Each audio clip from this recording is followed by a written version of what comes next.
Shalom warga kerajaan, hidup berkemenangan di dalam Tuhan itu normal bagi setiap warga kerajaan. Kita punya kerajaan yang tak tergoncangkan, kerajaan yang tak terkalahkan, dan kerajaan yang tidak akan pernah berakhir seperti rajanya. Tetapi kepada kita, yaitu para Yosua, Tuhan berjanji, tidak akan ada yang bisa bertahan menghadapi engkau. Tidak ada. Raksasa manapun, embahai raksasa, tidak akan bisa bertahan. Karena kita bukan manusia biasa. Kita manusia yang disertai oleh Tuhan. Dan Tuhan berjanji tidak akan meninggalkan dan tidak akan membiarkan. Seringkali kalau kita berkata, Tuhan kenapa engkau membiarkan kami dalam situasi ini? Saudara menghina Tuhan. Roh Kudus ada di dalam hidupmu, hatimu, di antaramu. Tuhan ada di antara kita. Dan dia janji tidak akan membiarkan. Until the end of the age. Itu yang dijanjikan Tuhan Yesus pada murid-muridnya. Tidak kepada semua orang tentu saja. Kepada keluarga kerajaannya saja. Dan dia berkata setiap daerah yang kamu injak dengan telapak kakimu menjadi milikmu. Saya tidak ada waktu untuk bersaksi. Tapi seringkali saya mengalami hal semacam itu. Dan benar-benar Tuhan berjanji cuma ada yang bisa menggagalkan rencana Tuhan. Di dalam Yosua 1 ayat yang ke-7, 6, 7, dan 9 ada perintah Tuhan. Ya, supaya kita menguatkan diri kita, be strong and very courageous. Courageous itu tabah, untuk tabah. Kenapa banyak orang putus asa, bahkan ada yang bunuh diri? Karena tidak tabah, saudara. Siapa pemenang itu? Bedanya pecundang dengan pemenang. Ya, pemenang itu berani bertahan lebih lama. Dia mungkin knockdown tapi tidak knock out. Mungkin saat ini saudara mengalami setelah lockdown jadi knockdown. No. Yang penting tidak knock out. Tuhan berjanji menyertai, tidak pernah membiarkan. Dan tergantung kepada kita. Percaya tidak dengan janji Tuhan ini? Yang bisa menggagalkan diri kita sendiri kalau kita takut. Kalau kita gemetar. Seharusnya yang gemetar itu musuh. Sebab apa? Tuhan tuh menteror musuh kita. Yaitu kuasa-kuasa kegelapan. Ingat. Bagaimana ketika sang putra Tuhan Yesus berjalan di muka bumi ini. Iblis-iblis gemetar. Ketakutan. Dia cuma hadir. Dia belum ngapa-ngapain. Dia belum doa. Belum melakukan sesuatu. Orang sudah ketakutan. Roh jahat sudah ketakutan. Karena itu umat Tuhan. Kenalilah the power of the promise. Tuhan berjanji. Pertama menyertai. Tidak membiarkan. Tidak meninggalkan. Itu sudah harga mati. Sudah pasti. Itu ilmu pastinya Tuhan. Karena itu jangan khawatir apapun. Nikmatilah hadirat Tuhan. Nikmatilah kehadiran Tuhan. Ketika kita belum dirumahkan. Kita tidak merasakan hadirat Tuhan di rumah kita. Kita pikir hadirat Tuhan kalau kita di pertemuan besar. Di gedung gereja dan sebagainya. No. In your very house. Di dalam rumahmu. Kamu bisa mengalami kehadiran Tuhan. Tidak usah 2-3 orang. 1 orang saja. Tuhan hadir. Masih ingat. Bagaimana Yesus datang pada seorang perempuan Samaria yang dihina seluruh kota. Dia datang kepadanya, membangkitkan dia. Dan dia menjadi pemberita tentang Kristus dan keselamatan pada seluruh kotanya. Yang bisa menggagalkan cuma kita sendiri. Tetapi selanjutnya ada bagian daripada Joshua. Bagian dia adalah ayat yang ke-8. Yaitu merenungkan firman Tuhan siang dan malam. Memperkatakannya, mempercayainya, dan tidak menyimpang ke kiri dan ke kanan. Dan janji Tuhan, a good success, akan mengalami perjalananmu berhasil, dan engkau akan mengalami sukses yang sejati. Sukses sejati bukan harta benda. Sukses sejati adalah menggenapi rencana Tuhan dalam kehidupan kita. Have a good success warga kerajaan. God bless you. Amin. Shalom jemaat terkasih dalam Tuhan. Bagaimana kabar Anda hari ini? Saya percaya kasih Tuhan senantiasa menanggi keluarga Anda dan juga saya. Pada ibadah pagi hari ini, saya ingin mengajak saudara dan saudari sekalian untuk merenungkan seberapa besar kasih Allah atas setiap pribadi kita. Kasih Allah itu tidak hanya terlihat menyadari bagaimana saya dan Anda memiliki apa yang kita miliki hari ini, entah itu pekerjaan, harta, keluarga, ataupun hal-hal yang lain yang sepertinya membuat kita bangga menjadi anaknya. Namun kasih Tuhan itu juga dapat kita rasakan setiap hari, setiap waktu, dalam setiap hembusan napas kita. Bapa kami yang luar biasa, kami berterima kasih kepadamu Tuhan. Kalau hari ini kami boleh kembali menatap wajah-Mu Tuhan, itu semua karena seizin Engkau Tuhan. Kami percaya Tuhan, hari-hari ini Engkau senantiasa menaungi setiap kami Tuhan.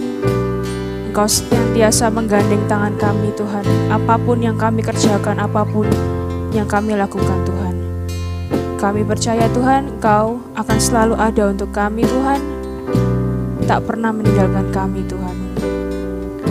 Bila sebentar Tuhan, kami ingin memuji dan menyembah-Mu Tuhan, kami percayakan seluruh jiwa raga kami kepadamu Tuhan. Engkau buka telinga kami untuk selalu dengar-dengaran Tuhan, dan Engkau urapi hati kami Tuhan, untuk menyembah dengan sungguh-sungguh hanya di dalam nama-Mu Tuhan Yesus. Haleluya. Amin.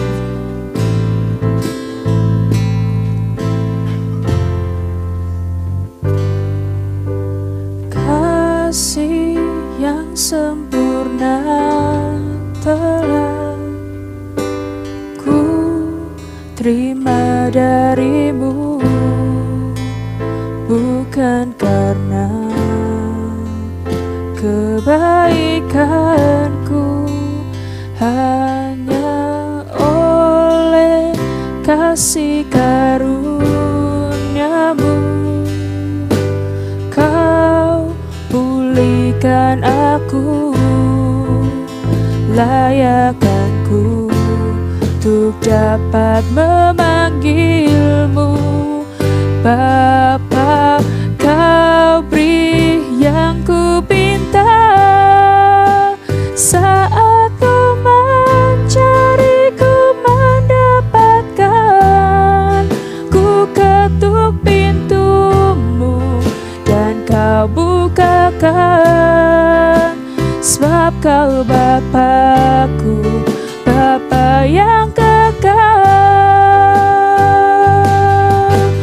Takkan Kau biarkan aku melangkah hanya sendirian. Kau selalu ada bagiku, sebab Kau Bapa-Ku, Bapa yang kekal.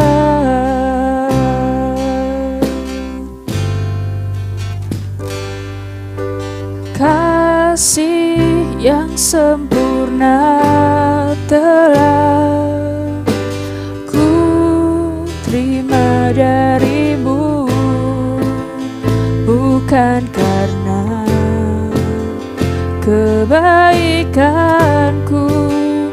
hanya oleh kasih karunia-Mu. Kau pulihkan aku, layakkanku untuk dapat memanggil-Mu Bapa. Kau beri yang ku pinta saat ku mencari, ku mendapatkan. Ku ketuk pintu-Mu dan Kau bukakan, sebab Kau Bapa-Ku, Bapa yang kekal. Takkan Kau biarkan aku melangkah hanya sendirian. Kau selalu ada bagiku, sebab Kau Bapa-Ku, Bapa yang kekal.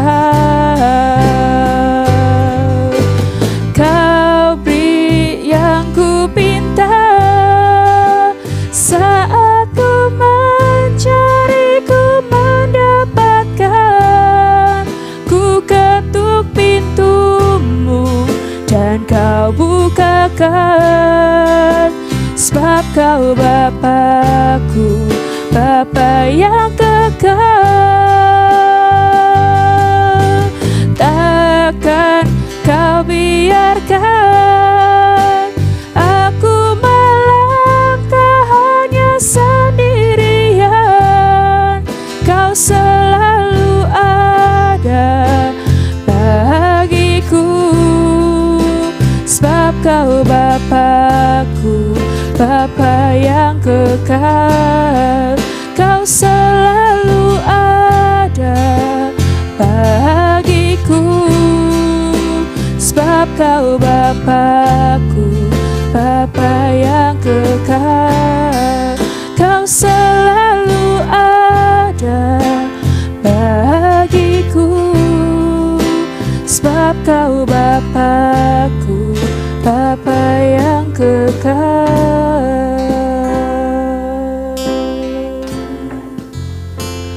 Terima kasih Tuhan, Engkau Bapa yang kekal Tuhan. Kasih-Mu kekal Tuhan, gak ada habis-habisnya untuk setiap kami Tuhan. Kami percaya Tuhan, kami menjadi anak-anak-Mu itu suatu anugerah Tuhan. Kami percaya Tuhan, hari ini Tuhan, Engkau mengasihi setiap kami Tuhan. Engkau mencintai setiap kami Tuhan, dan kami pun mau mencintai Engkau Tuhan. Satu hal yang selalu kami pikirkan Tuhan, selalu kami rindukan Tuhan, untuk menjadikan Engkau sebagai Bapa kami, sebagai ayah, sebagai sahabat Tuhan. Sebab Engkau sempurna Tuhan, Engkau Bapa yang setia Tuhan.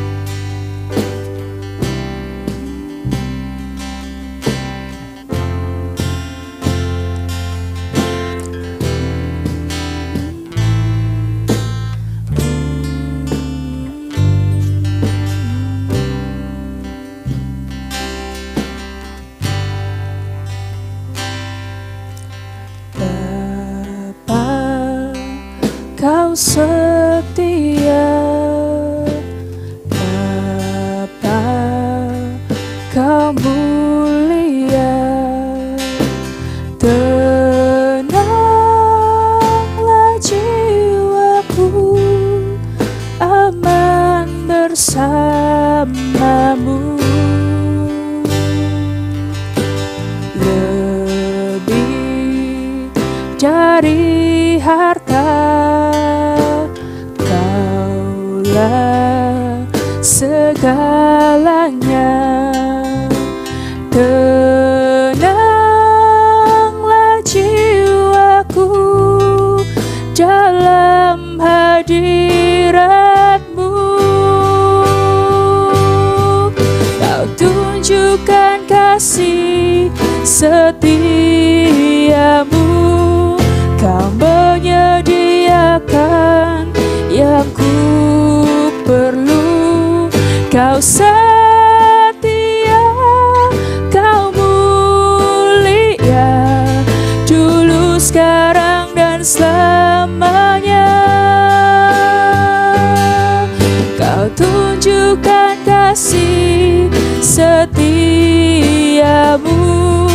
Kau menyediakan yang ku perlu.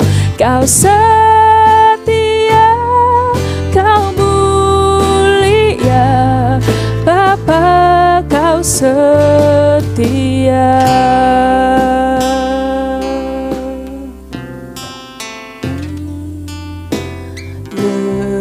Lebih dari harta, Kaulah segalanya.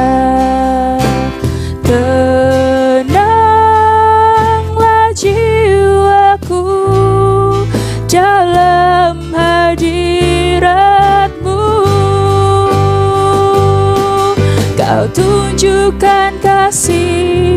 setiamu, Kau menyediakan yang ku perlu.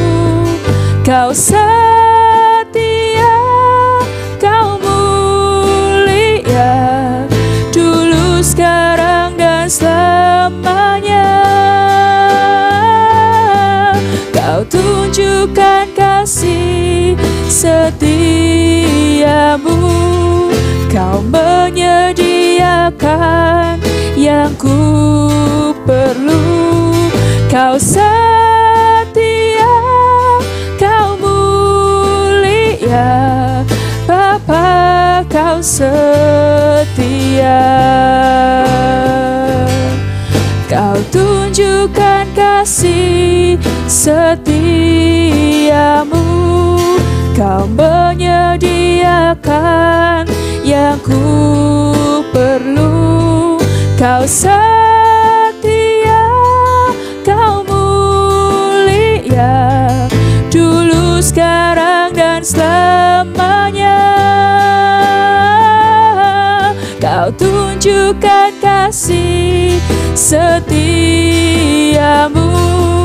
Kau menyediakan yang ku perlu. Kau setia, Kau mulia, Bapa, Kau setia.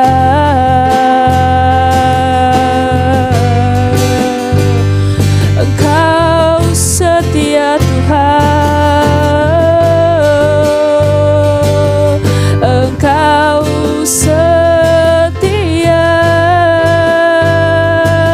Terima kasih, terima kasih, Tuhan.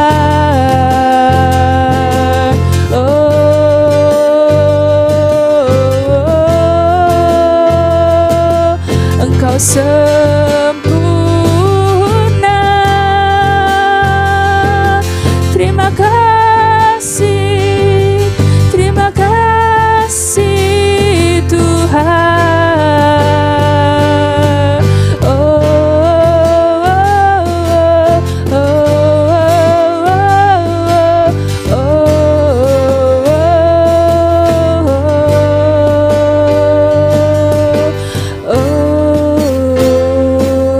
Terima kasih, Kau tunjukkan kasih setiamu, Kau menyediakan yang ku perlu. Kau setia, Kau mulia, dulu, sekarang, dan selamanya. Kau tunjukkan kasih setiamu, Kau menyediakan yang ku perlu. Kau setia, Kau mulia, Bapa, Kau setia. Kau setia, Kau mulia, Kau setia, Kau mulia, Kau setia, Kau mulia, Bapa, Kau setia.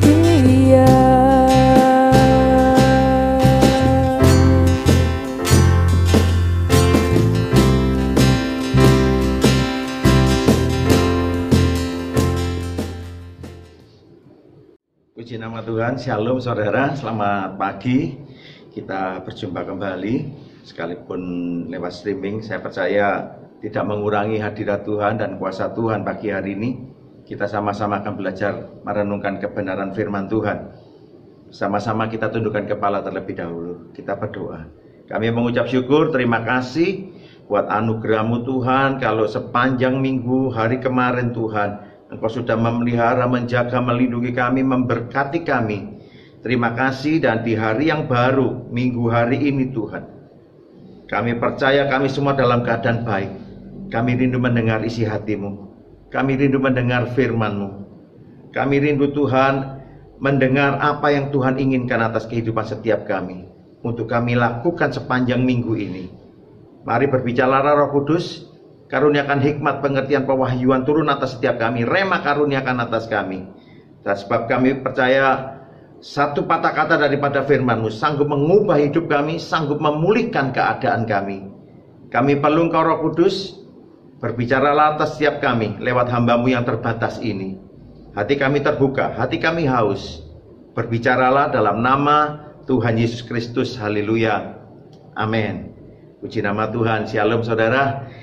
Ya, kita berjumpa kembali, kita sama-sama merenungkan firman Tuhan pagi hari ini. Hari Minggu yang lalu, firman Tuhan sudah saya sampaikan bagaimana, tetap kita berbicara tentang kolaborasi, tentang sinergi, tentang teamwork.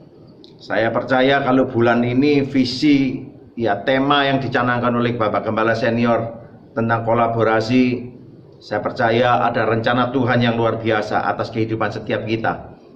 Oleh sebab itu, ayo sama-sama kita akan merenungkan kebenaran firman Tuhan.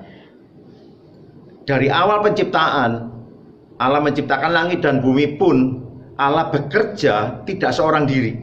Oleh sebab itu di Kejadian pasal pertama ayat 26, firman Tuhan katakan begini, berfirmanlah Tuhan, baiklah kita menjadikan manusia menurut gambar dan rupa kita, supaya mereka berkuasa atas ikan-ikan di laut dan burung-burung di udara, dan atas ternak, dan atas seluruh bumi, dan atas segala binatang melata yang merayap di bumi.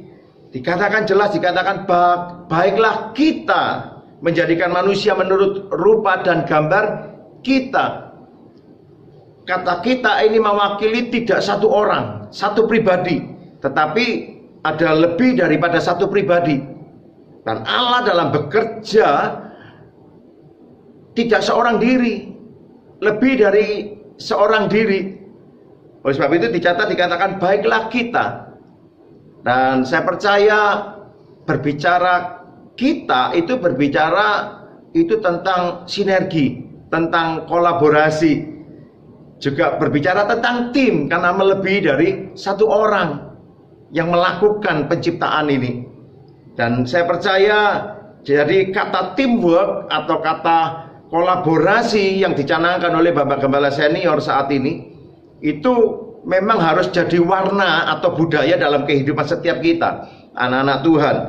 Oleh sebab itu banyak sekali dalam kalau kita belajar firman Tuhan, Tuhan menuliskan banyak bagaimana pelayanan Yesus di atas muka bumi pun Tuhan Yesus tidak melakukan seorang diri, tetapi punya tim, punya 12 murid yang bekerja bersama-sama melayani banyak-banyak jiwa. Dan itu berbicara tentang kerjasama, kerja tim.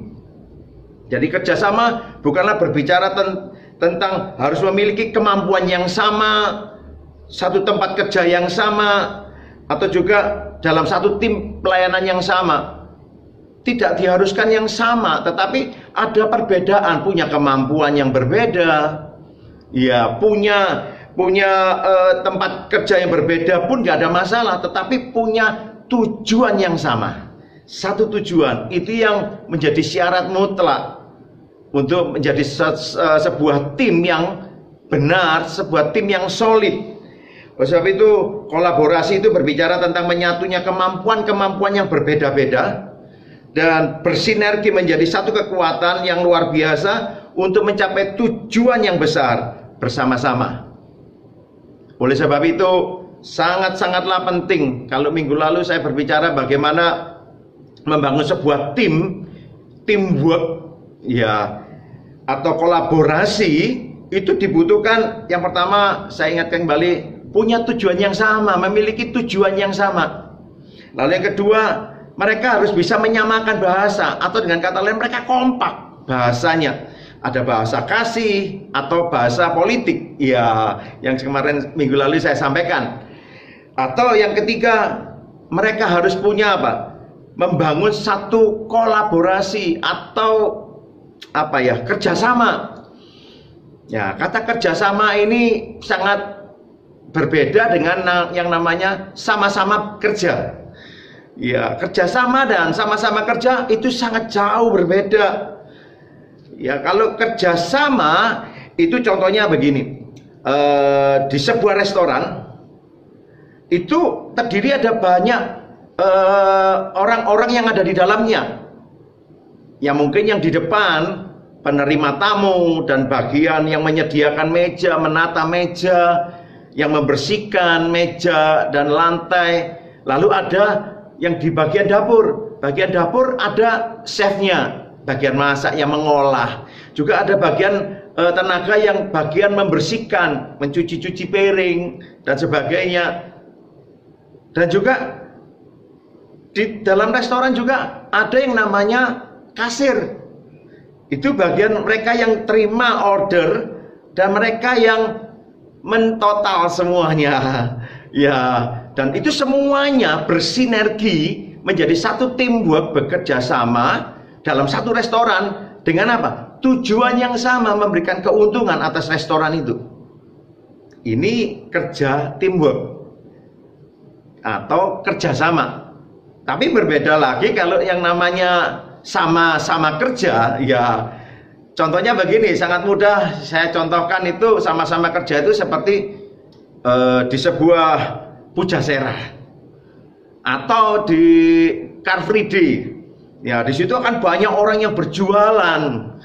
Ya, di pinggir jalan itu ada banyak yang berjualan dan mereka punya tujuan yang berbeda-beda dan mereka bekerja memang di satu jalan yang sama.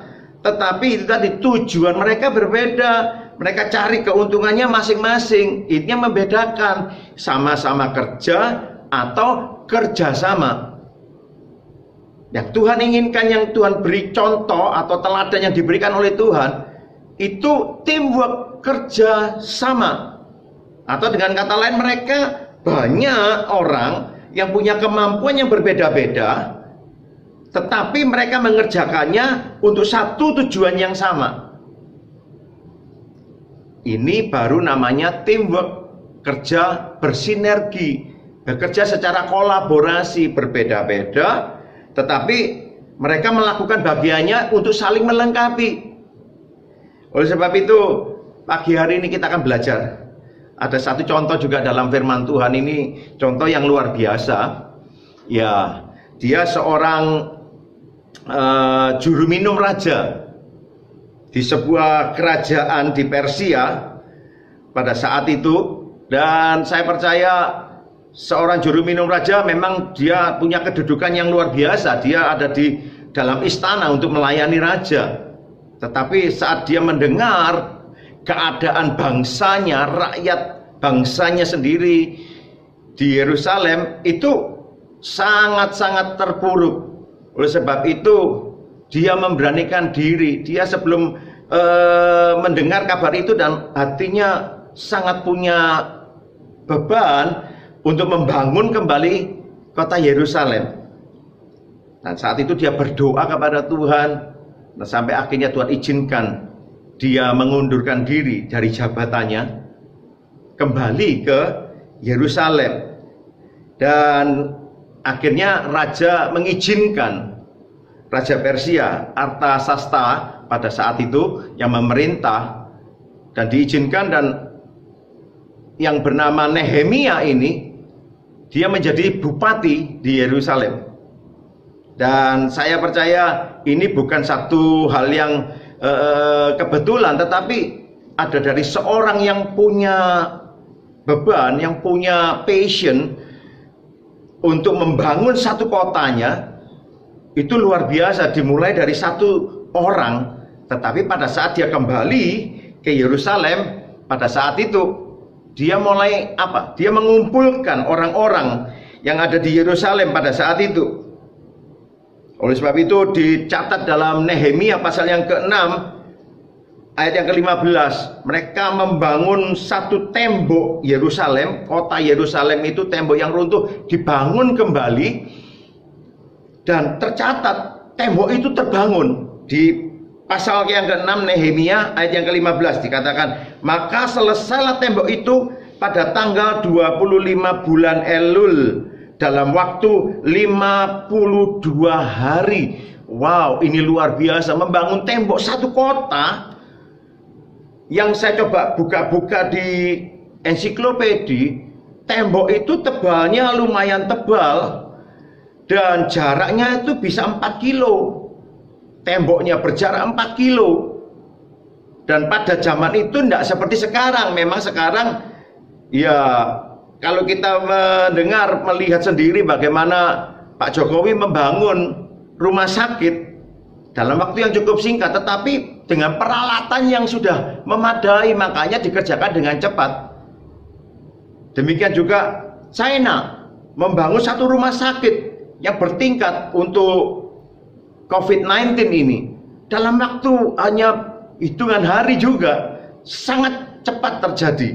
Itu semua terbangun, tetapi didukung semua peralatan yang sangat memadai hari-hari ini. Tetapi kalau kita bayangkan ini terjadi yang sudah lama sebelum Masehi, saya percaya ini bukan sesuatu yang wah pada zaman itu. Dan kalau itu bisa diselesaikan dalam waktu 52 hari membangun satu tembok kota, ini satu pekerjaan yang luar biasa pada zaman itu. Nah, kenapa sampai bisa membangun tembok kota Yerusalem dalam waktu yang singkat?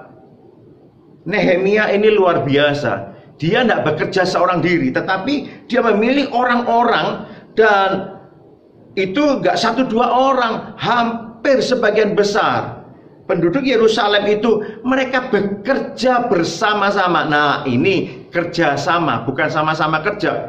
Mereka bekerja memang satu tim. Kenapa? Mereka punya satu tujuan yang sama untuk membangun tembok Yerusalem. Dan sebagian besar mereka bekerja pagi, siang, malam mereka bekerja. Dan akhirnya dicatat tembok itu terbangun dalam waktu yang sangat singkat, dalam waktu 52 hari. Boleh saya katakan ini rekor pada zaman itu. Ya jangan dibandingkan zaman sekarang, tapi pada zaman itu ini luar biasa. Dan mereka mengangkat batu-batunya, dan orang-orang yang bekerja untuk membangun tembok sepanjang 4 km itu bukan perkara yang mudah. Tapi saya coba bisa bayangkan, karena saya juga punya latar belakang yang lalu, saya punya latar belakang bagaimana sebuah konstruksi itu dirancang dan dibangun, itu tidak mudah.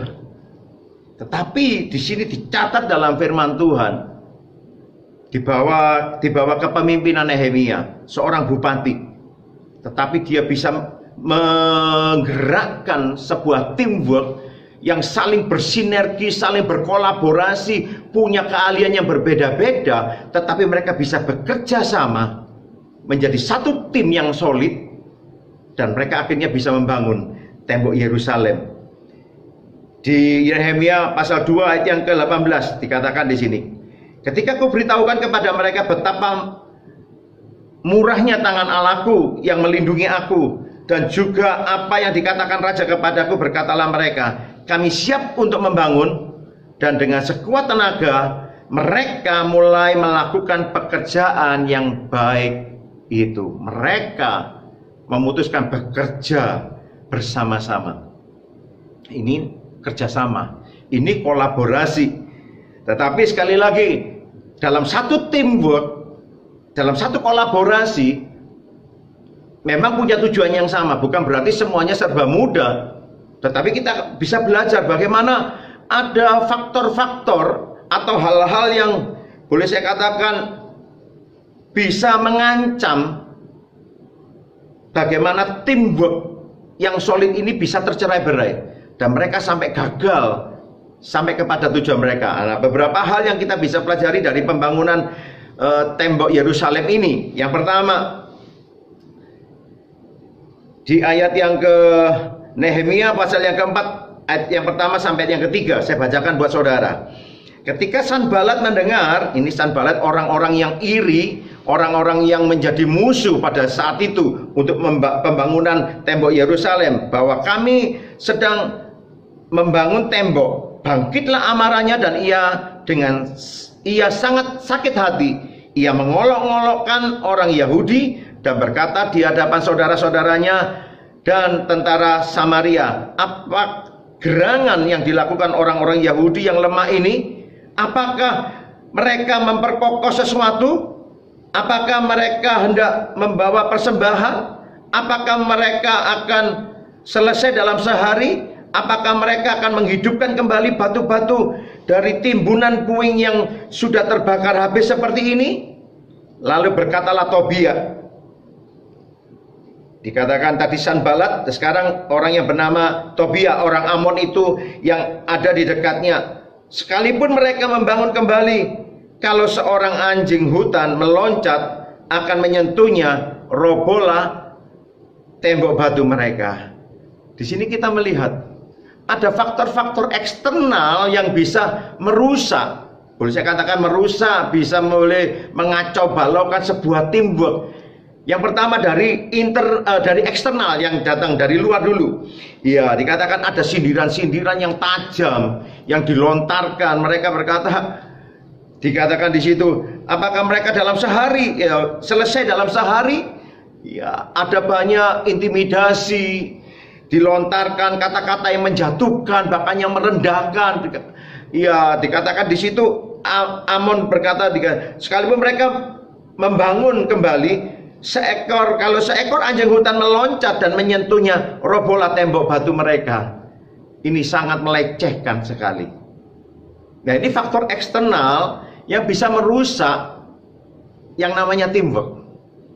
Oleh sebab itu kita belajar di sini, kita belajar mewaspadai akan hal itu. Memang akan ada banyak orang yang tidak suka. Kalau hari-hari ini kita melihat ada intimidasi di mana-mana, ya, dari faktor eksternal. Bahkan ada yang meremehkan, mereka mengata-ngatai, itu hal yang biasa dari sebuah teamwork yang solid. Aslinya sebenarnya mereka sangat iri dan mereka bingung, loh kok bisa seperti itu. Dan mereka menggunakan cara karena iri hati mereka melontarkan ancaman, mereka melontarkan perkataan-perkataan intimidasi buat orang-orang itu, buat tim itu. Jadi ini yang perlu kita waspadai. Ini ada faktor dari eksternal seperti itu. Lalu kedua yang dari eksternal juga, yaitu di Nehemia pasal yang keempat ayat 12 dan 14. Saya bacakan buat saudara. Ketika orang-orang Yahudi yang tinggal dekat mereka sudah 10 kali datang memperingatkan kami, mereka akan menyerang kita dan dari segala tempat tinggal mereka.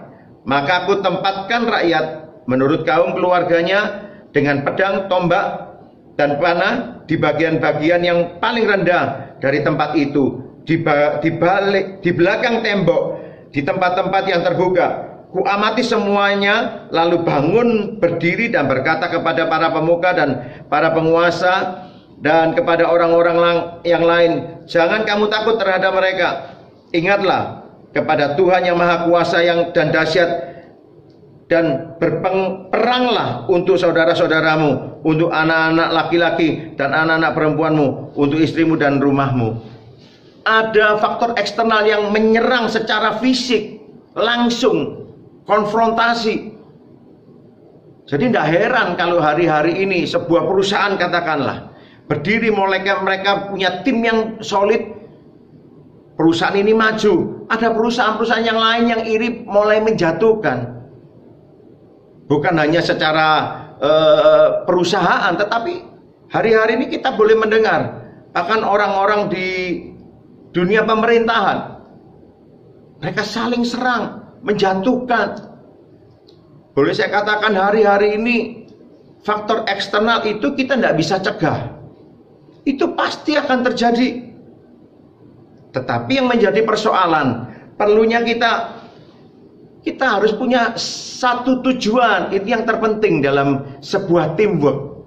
Tujuan itu yang bisa menyatukan, sehingga baik serangan yang dari luar sekalipun itu secara fisik, rekayasa-rekayasa yang dilakukan mereka, saya sangat percaya firman Tuhan katakan Sekalipun dunia itu mereka-reka yang jahat atas kita, Tuhan terlalu sanggup merubah reka-reka yang jahat itu untuk kebaikan. Secara pribadi saya sangat-sangat sering mengalami akan hal ini. Ada banyak orang-orang, ya maaf, dalam pelayanan kami pun kami menghadapi masalah yang seperti itu. Kami melakukan sesuatu dan itu semuanya secara prosedur kami lakukan. Baik itu dalam pemerintahan sudah kami urus semuanya. Tetapi ada pihak-pihak yang lain menggunakan kekuasaan mereka. Mereka serang kami, menghasut orang-orang di sekitar kami. Dan itu yang hari-hari ini kami alami. Dan saya mengucap syukur di saat kami belajar untuk komunitas kami bersehati, kami cuma berdoa, kami minta pertolongan Tuhan. Kami minta hikmat Tuhan untuk kami mengambil langkah menghadapi mereka. Oleh hikmat Tuhan dan hari ini kami bisa beribadah dengan baik. Bukan perkara yang sulit, bukan perkara yang mudah saya katakan. Sepanjang kami bisa gunakan gedung ini, itu 1,5 tahun, hampir 2 tahun, baru kita bisa menggunakannya. Itu proses yang cukup panjang. Tapi saya mengucap syukur, itu bukan terlambat, tepat pada waktunya. Tuhan memproses segala sesuatunya untuk kebaikan kita. Dan kita tidak menghindar dari yang namanya proses. Dan tim kami itu diuji Tuhan, diizinkan itu terjadi untuk apa? Kita tim ini bisa jadi ada 2 kemungkinan, bisa tercerai-berai. Tetapi juga ada karena faktor eksternal itu yang menyerang kita secara langsung. Dan itu membuat kita semakin solid. Dan ini yang Tuhan inginkan. Dan puji nama Tuhan, semua kami lalui. Dan hari ini saya boleh sampaikan, kita bisa beribadah dengan baik. Dan semua izin kita mulai urus satu persatu secara legal. Dan saya mengucap syukur, itu campur tangan Tuhan, di mana kami saling mendoakan. Setiap saat kami bawa dalam doa, ada tim doa yang mendoakan kami. Dan kami yang bekerja di lapangan, kami bekerja bagian kami, mereka bekerja di bagian doa. Dan mereka yang bekerja di pelayanan, di tim yang lain, kami bekerja sama menjadi satu tim. Dan itu tidak mudah, karena itu kolaborasi. Ada banyak mereka yang punya kelebihan, ada banyak juga yang punya kekurangan. Di sini kami tidak fokus kepada kekurangan, tetapi yang punya kelebihan kita menutupi kekurangan yang lain. Nah, ini sinergi. Dan saya mengucap syukur kami melalui semuanya itu dan kami memperoleh pelajaran. Dan kalau bulan ini kita berbicara, saya flashback kembali ke belakang, saya melihat bagaimana Tuhan izinkan proses itu terjadi. Seperti Nehemia yang membangun tembok Yerusalem, ada intimidasi, ada serangan-serangan langsung secara fisik dari luar. Bahkan dicatat firman Tuhan, tangan kanannya memegang tombak, tangan kirinya memegang tombak dan tangan kanannya bekerja untuk membangun. Sampai seperti itu, tapi mereka bekerja sama, satu tim. Dan saya mengucap syukur, ini pelajaran yang sangat berharga.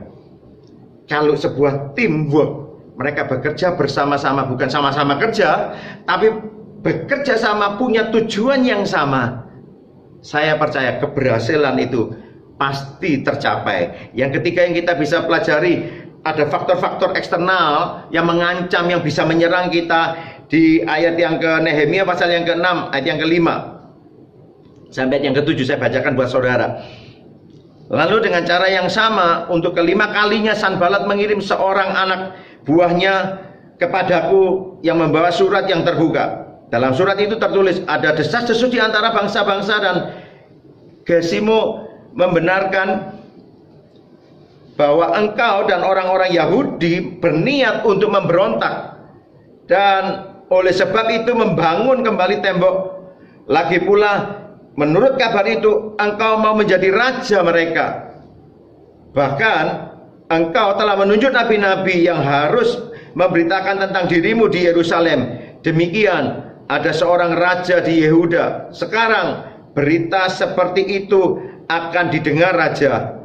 Oleh sebab itu mari kita sama-sama berunding. Faktor eksternal yang ketiga, itu ada tuduhan-tuduhan palsu yang dilontarkan. Gak usah heran kalau kita dalam teamwork kita, dalam satu tim kita, dalam kita bekerja bersama, itu akan ada faktor eksternal yang namanya tuduhan-tuduhan palsu. Itu hal yang biasa. Jadi jangan pernah takut menghadapi semua itu. Karena tuduhan itu akan selalu dilontarkan. Ini pekerjaan iblis, melantarkan tuduhan-tuduhan kepada setiap kita. Bukan dari bukan secara tim, tetapi lewat personal. Saudara juga bisa. Hati-hati, hati-hati. Sangat hati-hati. Tapi saya mengucap syukur tidak mengecilkan semangat kita untuk kita bekerja teamwork. Karena itu hal yang biasa kalau dari pihak luar melontarkan tuduhan-tuduhan supaya apa? Menjatuhkan setiap kita. Memang dia tidak bisa membantukan satu tim, tetapi mereka akan jatuhkan tiap personal. Seringkali seperti itu. Itu cara kerja iblis. Mencuri, membunuh, dan membinasakan. Itu lewat personel. Oleh sebab itu nanti akhirnya muncul apa? Ada faktor internal yang menghambat, yang menjadi persoalan. Yaitu apa? Perpecahan. Nah, ini faktor internal. Ditulis, dicatat di sini. Dalam mereka membangun tembok Yerusalem pun, dalam internal itu pun sendiri, ada faktor-faktor internal yang mulai menyerang teamwork itu. Satu tim itu. Di Nehemia pasal 5 ayat yang pertama sampai ayat yang kelima. Saya bacakan buat kita semua. Maka terdengarlah keluhan yang keras dari rakyat dan juga dari pihak para istri terhadap sesama orang Yahudi. Ada yang berteriak, anak laki-laki dan anak perempuan kami banyak dan kami harus mendapat gandum supaya kami dapat makan dan hidup. Ini masalah perut. Ya, mereka komplain dengan yang ini. Lalu mereka ada yang menyerang begini. Dan ayat ketiga, dan ada yang berteriak, ladang dan kebun anggur dan tanah kami dan rumah kami gadaikan untuk mendapat gandum mendapat gandum pada waktu kelaparan. Juga ada yang berteriak, kami harus meminjam uang untuk membayar pajak yang dikenakan raja atas ladang dan kebun anggur kami. Sekarang walaupun kami ini sedarah sedaging dengan saudara-saudara sebangsa kami dan anak-anak kami sama dengan anak-anak mereka, namun kami terpaksa membiarkan anak-anak lelaki dan anak-anak perempuan kami menjadi budak, dan sudah beberapa anak perempuan kami harus membiarkan diri dimiliki orang. Kami tidak dapat berbuat apa-apa karena ladang dan kebun anggur kami sudah di tangan orang lain. Memang dari faktor internal itu juga akan muncul. Seperti keadaannya sekarang ini. Memang ada, saya katakan, ada banyak juga mereka yang mereka jujur, mereka keluar kata-kata komplain yang dilontarkan yang kita baca seperti tadi. Ada banyak alasan mereka komplain. Itu dari faktor di dalam internal sendiri. Jadi tidak heran sebuah tim itu akan ada konflik juga, bukan dari faktor luar tetapi dari dalam. Oleh sebab itu perlunya dasar membangun sebuah teamwork itu tadi, tujuannya harus jelas. Tujuannya harus jelas. Seperti minggu yang lalu saya sampaikan, mereka harus punya tujuan yang sama, goal yang sama. Sekalipun mereka keadaan yang berbeda, tetapi kalau mereka sadar punya tujuan yang sama, mereka tidak bekerja sendiri, tetapi ada yang lain yang saling membackup. Saya sangat percaya. Itu seperti gaya hidup jemaat mula-mula. Mereka yang berkelebihan menjual tanah mereka, mereka membagi-bagikan mereka yang membutuhkan. Itu gaya hidup jemaat yang mula-mula. Mereka menjadi komunitas-komunitas yang solid. Mereka menjadi komunitas yang hidup. Mereka bisa lewat kebersamaan mereka membangun dan mereka memenangkan banyak jiwa. Tujuan mereka tercapai karena tidak dikerjakan oleh seorang diri. Sekalipun ada permasalahan yang berbeda-beda, tetapi mereka punya solusinya. Mereka yang sanggup menanggung yang lemah. Ini yang namanya sinergi. Dan ini yang dibutuhkan dalam satu teamwork.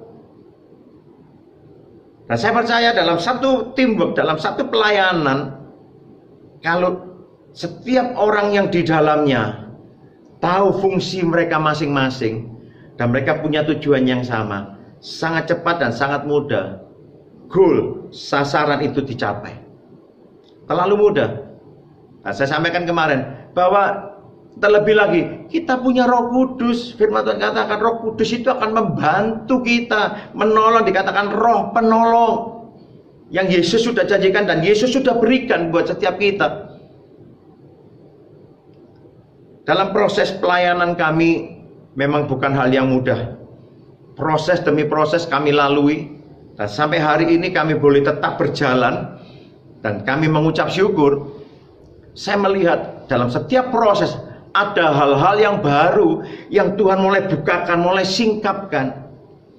Ada pelajaran-pelajaran yang berharga yang kami bisa dapatkan. Bukan hanya dalam pelayanan, dalam keluarga pun kami juga mengalami. Saya banyak konseling keluarga-keluarga jemaat. Hari-hari ini saya tanya apa yang menjadi kesulitan mereka. Dan ada banyak dari mereka benar memang sangat sulit. Yang biasanya bisa menerima suplai barang kami, sekarang mereka berkata pengurangan tenaga kerja. Mereka tidak bisa terima lagi barang kami. Dan itu pergumulan tersendiri. Dan saya tanya, bagaimana sekarang? Puji Tuhan, sampai hari ini ada yang tertutup, Tuhan buka keran yang baru. Sekalipun itu cuma sedikit. Tetapi saya melihat ada pertolongan yang Tuhan kerjakan. Dan itu membuat mereka tetap percaya bahwa Tuhan terlampau sanggup. Dan kami terus saling mendoakan. Saya katakan saya tetap bawa dalam doa. Dan di hari-hari ini kami pun juga secara tim saya umumkan kepada jemaat, ayo waktunya kita memang semua kena dampak pandemi COVID ini semua berdampak. Semuanya sedikit ada banyak perubahan-perubahan, baik itu perubahan situasi dalam pekerjaan, dalam income juga seperti itu. Tetapi saya canangkan kepada jemaat Tuhan, ayo waktunya kita menabur. Ya, di musim kekeringan firman Tuhan katakan Ishak menabur. Dan apa yang terjadi? Saat kekeringan itu Ishak menabur, menuai berkali-kali lipat. Dan saya canangkan kepada jemaat, dan hari-hari ini kami sudah mengumpulkan bersama-sama. Sama-sama kita sepakat kita akan tabur. Sekuat yang Tuhan percayakan berapa kita tabur. Dan puji Tuhan, kita mulai memberkati warga-warga yang ada di sekitar kami. Kami boleh menjadi berkat buat mereka. Ini kerinduan kami. Perlu tim yang solid, tahu tujuan yang pasti. Sehingga apa yang kita rencanakan, kita semua tahu ini nanti mengarahnya kemana. Semuanya hanya untuk kemuliaan nama Tuhan. Secara khusus dalam keluarga hari-hari ini, akan ada banyak persoalan dalam keluarga. Ya, tidak mudah. Tetapi saya sangat percaya kalau suami istri menjadi satu tim yang solid, bukan hanya jadi satu tim, karena mereka firman Tuhan katakan, mereka bukan lagi dua, tetapi mereka menjadi satu. Jadi mereka harus punya satu tujuan, ya satu visi. Jadi tidak ada yang mereka merasa aku yang paling benar. Ya, kalau dalam keluarga suami istri merasa dia mengatakan aku yang paling benar, jadi masalah yang besar. Keluarga ini akan jadi amburadul. Tetapi dalam satu keluarga punya satu tujuan yang sama, semuanya untuk mempermuliakan nama Tuhan. Keluarga itu akan dibangun sesuai dengan rencana Tuhan. Sekalipun akan ada banyak goncangan-goncangan terjadi karena mereka kesehati. Kalau minggu lalu saya berbicara tentang bagaimana orang-orang pada saat membangun menara Babel itu, mereka satu bahasa, punya bahasa yang sama dalam membangun menara Babel itu. Dan apa yang terjadi? Dicatat, tidak ada yang tidak bisa mereka kerjakan. Semuanya berhasil kalau mereka dalam kesehatian. Demikian juga keluarga. Hari-hari ini akan pernah kena dampak semuanya. Saya tahu, saya percaya itu pasti terjadi kepada setiap kita. Ada dampaknya. Tetapi kalau keluarga tetap bersehati, menyatukan visi yang sama, menyatukan pengharapan yang sama, menyatukan iman yang sama hanya kepada Tuhan. Saya berbicara pagi hari ini, Tuhan terlalu sanggup menolong kita semua, termasuk keluarga-keluarga kita semua. Apabila ada kesatuan hati, tidak ada yang tidak bisa kita lakukan. Semuanya dapat terlaksana. Kiranya firman Tuhan boleh menguatkan kehidupan setiap kita pagi hari ini, menjadi berkat buat kita semua. Jadi satu tim, dimulai dari keluarga, baru komunitas yang di luarnya, baik itu bertetangga atau komunitas di gereja, saling menguatkan, saling support, berkolaborasi, saling bersinergi. Katakan satu ada punya kelebihan, yang lain membutuhkan, yang kelebihan boleh membantu yang berkekurangan.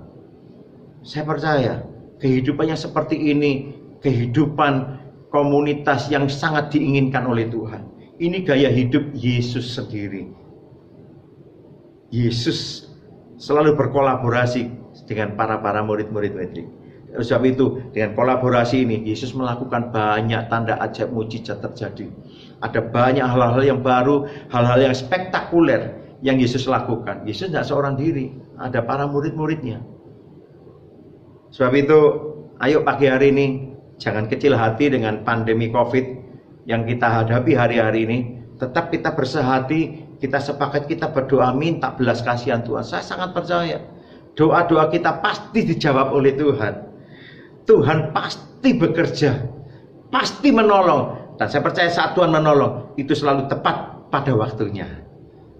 Saya tidak peduli apa masalah saudara pagi hari ini, tetapi saya sampaikan, bukan seberapa besar masalah yang saudara hadapi, tetapi mulai lihat betapa besarnya kuasa Tuhan yang sanggup menolong kita semua. Amin. Kita akan masuk dalam perjamuan kudus.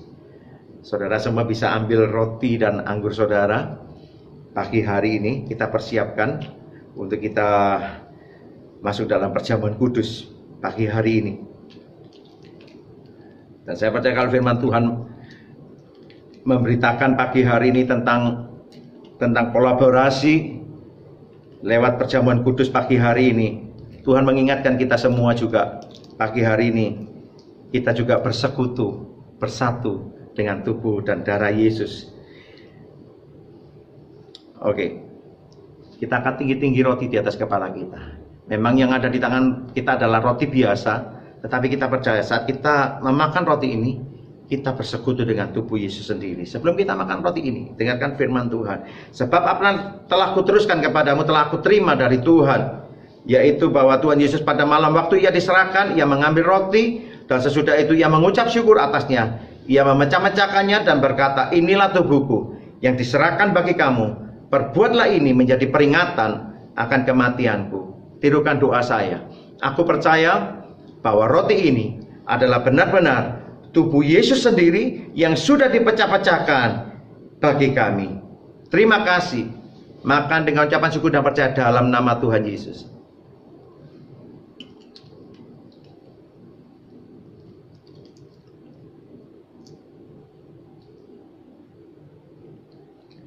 Sekarang kita angkat tinggi-tinggi cawan anggur di atas kepala kita. Demikian juga anggur yang ada di tangan kita. Memang anggur biasa. Tapi kita percaya, saat kita meminum anggur ini, kita bersekutu dengan darah Yesus sendiri. Dengarkan firman Tuhan. Demikian juga ia mengambil cawan sesudah makan, lalu berkata, cawan ini adalah perjanjian baru yang dimeteraikan oleh darahku. Perbuatlah ini setiap kali kamu meminumnya, menjadi peringatan akan kematianku. Tirukan doa saya. Aku percaya bahwa anggur ini adalah benar-benar darah Yesus sendiri yang sudah dicurahkan, ditumpahkan untuk menghapus dosa kami, untuk memulihkan kami, menyembuhkan kami. Terima kasih. Minum dengan ucapan syukur dan percaya dalam nama Tuhan Yesus.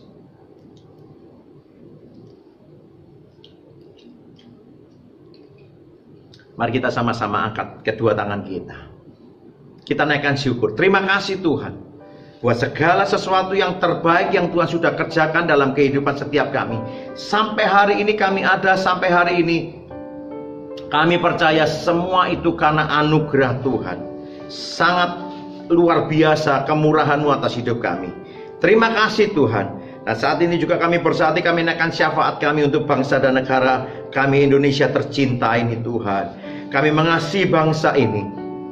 Kalau Tuhan izinkan pandemi COVID-19 ini terjadi, negara bangsa kami Indonesia ternyata mengalami akan hal ini, kami percaya tetap ada dalam pandangan Tuhan, ada tetap dalam genggaman tangan Tuhan. Sebab itu Engkau tetap memegang bangsa kami Tuhan. Dan kami berdoa lewat semua yang terjadi yang Tuhan izinkan, untuk kami boleh belajar hari-hari ini. Kami mengandalkan Engkau. Kami belajar untuk kami benar-benar fokus. Kami belajar untuk kami bersehati bersama-sama Tuhan. Untuk kami saling bersinergi satu dengan yang lain menghadapi semua ini. Dan kami percaya pandemi ini akan bangsa ini lalui, karena kasih karunia Tuhan besar atas bangsa Indonesia. Secara khusus kami berdoa untuk Bapak Presiden Jokowi. Tetap Tuhan Joko Widodo, Tuhan pelihara, Tuhan jaga, Tuhan lindungi dari segala macam bahaya. Bagi orang-orang yang bermaksud jahat, sekalipun namamu berdoa di dalam nama Tuhan Yesus, Tuhan melindungi, menyertai. Tambahkan lagi juga hikmat-Mu Tuhan. Dan kami minta juga Tuhan, kiranya ada terobosan-terobosan yang baru Kau berikan buat Bapak Presiden kami, sehingga bangsa ini akan terus dibawa keluar dari pandemi ini, dan bangsa ini menjadi bangsa yang luar biasa, hidup dalam kemurahan Tuhan yang sempurna, dan bangsa ini akan menjadi ternama dan termasyur oleh karena Bapa di surga berkuasa atas bangsa ini. Seluruh pejabat yang tertinggi, para menteri yang di pusat, makanya di daerah, Tuhan menyertai, Tuhan memberkati setiap mereka. Roh takut akan Tuhan menaungi setiap mereka, sehingga bangsa kami ini menjadi bangsa yang solid Tuhan, menjadi satu teamwork yang solid Tuhan, supaya membawa bangsa ini keluar dari setiap masalah-masalah yang besar yang dihadapi oleh bangsa kami. Terima kasih Bapak. Dan saat ini juga hamba-Mu berdoa buat setiap jemaat-jemaat Tuhan yang ada di rumah kami masing-masing Tuhan. Bahkan setiap kami yang mendengar siaran ini Tuhan, kami berdoa di dalam nama Tuhan Yesus. Engkau Allah yang terlalu sanggup, bahkan Allah yang terlalu sanggup. Engkau berkuasa atas segala sesuatu. Engkau sanggup menolong setiap kami, bahkan setiap keluarga kami, setiap rumah tangga kami, setiap pekerjaan kami, setiap pelayanan kami. Tuhan terlalu sanggup menolong setiap kami. Terima kasih Bapa. Semuanya kami lakukan karena kami punya satu tujuan yang sama, supaya nama Bapa di surga dipermuliakan. Sebab itu setiap keluarga hari-hari ini Tuhan, yang mereka masuk dalam proses, dalam masalah rumah tangga mereka, Tuhan campur tangan. Demikian juga pekerjaan, dalam pelayanan setiap mereka, Tuhan tolong. Dan kami percaya kalau kami sudah berlalu dari pandemi ini, kami boleh beribadah bersama-sama. Ini kerinduan kami Tuhan. Kami boleh bersama-sama beribadah. Kami mempermuliakan nama Tuhan. Terima kasih Bapak. Terima kasih, kami mengucap syukur buat kebenaran firman-Mu. Terima kasih buat kesempatan pagi hari ini, hari yang baru yang Tuhan ciptakan. Kami boleh memuji, memuliakan Engkau. Kami sudah mendengar isi hati-Mu. Kiranya setiap yang kami nikmati pagi hari ini menjadi direction, menjadi bekal untuk kami melangkah sampai kepada destiny yang Tuhan sudah rancangkan atas hidup setiap kami. Mari kita angkat kedua tangan kita di hadapan Tuhan. Terima berkat yang terbaik daripada kerajaan surga turun atas setiap kita mulai hari ini sampai selama-lamanya. Tuhan memberkati engkau dan melindungi engkau. Tuhan menyinari wajah-Mu dengan wajahnya, memberi kau kasih karunia. Tuhan menghadapkan wajahnya kepadamu, memberi kau damai sejahtera, berkat, pertolongan, masa depan yang penuh dengan harapan mulai hari ini sampai selama-lamanya. Di dalam nama Tuhan Yesus Kristus bersama kita katakan amin, amin, amin. Tuhan Yesus memberkati. Sampai berjumpa minggu depan. This human heart can